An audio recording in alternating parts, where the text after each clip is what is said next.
Allah, Allah, you are my all, you are my love.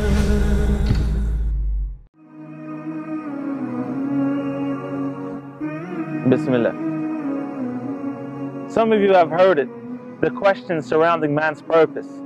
Some say that the pen has a reason for being, and some say that ours is worthless. But let's just contemplate the facts and take a few steps back and figure out what is your role in this entire theater act. It's time to break the silence and look at all the signs, at all the science in the creation and how it's defined. Because I've had no depressing sigh since I sincerely stopped being caught in all this chaotic violence. Mankind is not foolishly designed, and our purpose is perfectly defined. Let us reason.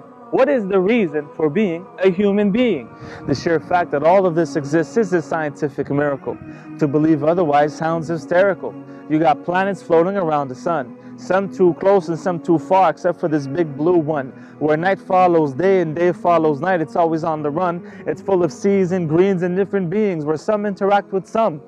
Bees and winds causing pollination, causing crops to grow and feed entire populations. Fresh and salt water not mixing, caused by a barrier set forth by their maker.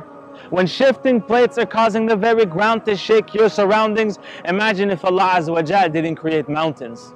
An ozone formed as a protective dome, shielding this place that we all can call home. A rotating sphere circling day and night, giving us time to sleep tight. Like a watch, with time we see that everything is just set right. A giant ecosystem made up of carnivores, herbivores, and omnivores. How could we possibly deny that this isn't from our Lord? I mean, compared to a pen, do you honestly believe that you're not worth much more? Count your blessings, because we're far from being cursed here on planet Earth. There's lots of water for those who thirst, and where food literally grows out of dirt. You are a conscious conscience. Trust me, there's no nonsense when it comes to your purpose in this universe. Get rid of every other living species and realize that they're here to either help or feed you. So if nothing really depends of you, why on earth are you here when nothing really needs you?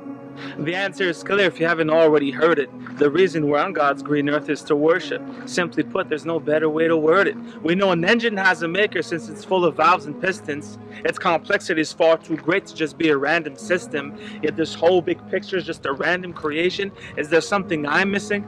Now, to worship the creator of all things, that's the basis of my religion. The one worthy of all thanks and praise, that deserves this worship till the end of all days.